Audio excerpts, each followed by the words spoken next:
सकरी से ये सैया लहंगवा ले ले हा बंडल से ये सैया लहंगवा ले ले हा। अभी आप सुन रहे हैं जय माँ काली रिकॉर्डिंग स्टूडियो फुलपरास चौक से।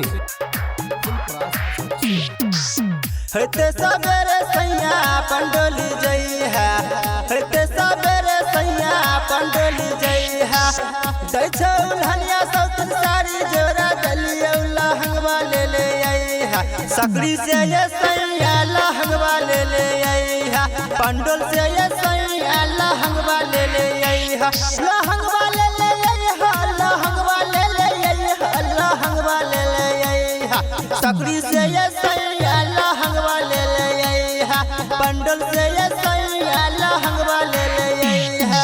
डीजे चंदेश्वर पंडित पिपरास चौक डीजे चंदेश्वर पंडित पिपरास चौक।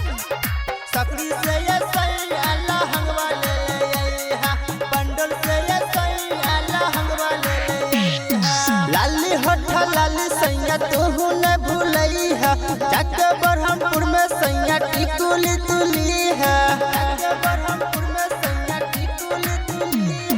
लाली होठ लाली सैया तू न भूलई है जाके बरहमपुर में सैया टिकुली तुली है जाके नीरामली सैया चोली ले ले आई हा लहंगवा ले ले आई हा लखी से ये सैया लहंगवा ले ले आई हा नरहैया से ये सैया लहंगवा ले ले आई हा लहंगवा ले ले आई हा लहंगवा ले ले आई हा लहंगवा ले ले आई हा लखी से ये सैया लहंगवा ले ले आई हा नरहैया से ये सैया लहंगवा ले ले आई हा।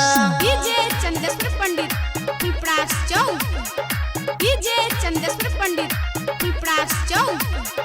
लखी से ये सैया लहंगवा ले ले आई हा नरहैया से ये सैया लहंगवा ले ले आई हा। जाके शीशा बार सैया झुमका ले आई हा जाके मुरली में सैया नथिया उठई है जाके मुरली में सैया नथिया उठई है जाके शीशा बार सैया झुमका ले आई है जाके मुरली में सैया नथिया उठई है बिसनु सवरिया देखी गईले बजरिया लहंगवा ले ले आई है घघड़िया से ये सैया लहंगवा ले ले आई है चिकना से ये सैया लहंगवा ले ले आई है लहंगवा ले ले आई है लहंगवा ले ले आई है लहंगवा ले ले आई है घघड़िया से ये सैया लहंगवा ले ले आई है चिकना से ये सैया लहंगवा ले ले आई है।